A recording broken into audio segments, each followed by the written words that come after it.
ஒரு சிறிய நகரத்தில் நிலா என்ற சிறுமி வாழ்ந்தாள்.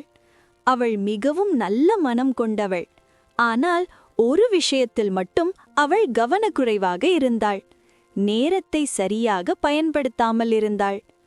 இன்னும் கொஞ்ச நேரம்தான் என்று சொல்லிக்கொண்டே விளையாட்டிலும் மொபைல் வீடியோக்களிலும் நேரம் போய்விடும். ஒரு நாள் அவளது தாத்தா கொடுத்த ஒரு பழைய கடிகாரம் திடீரென்று டிக் டிக் என்று பேச ஆரம்பித்தது. ஹாய் நிலா, நான் கிளிக் நேர ரோபோ. நிலா ஆச்சரியப்பட்டாள். கிளிக் சொன்னது, நேரத்தை வீணாக்கும் சோம்பேறி சாமி இந்த நகரத்தையே மந்தமாக்கப் போகிறான். நிலாவும் கிளிக்கும் நேர உலகம் என்ற மந்திர உலகத்துக்கு சென்றார்கள். அங்கே வானமே கடிகாரமாக இருந்தது. மரங்கள் நிமிடங்களாக இருந்தன. முதல் சவால் நினைவு குகை. குகையின் வாசலில் ஒரு கேள்வி. ஒரு நாளில் எத்தனை மணி நேரம்?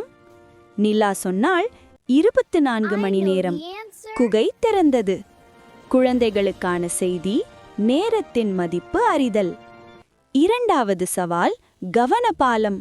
பாலம் குலுங்கியது. கிளிக் சொன்னது, ஒரே நேரத்தில் பல விஷயம் செய்ய முயற்சிக்காதே. நிலா கவனமாக ஒவ்வொரு அடியும் வைத்தாள். பாலம் அமைதியானது. குழந்தைகளுக்கான செய்தி, ஒரு நேரத்தில் ஒரு வேலை. சோம்பேறி சாமி சிரித்தான். நேரமெல்லாம் வீணே.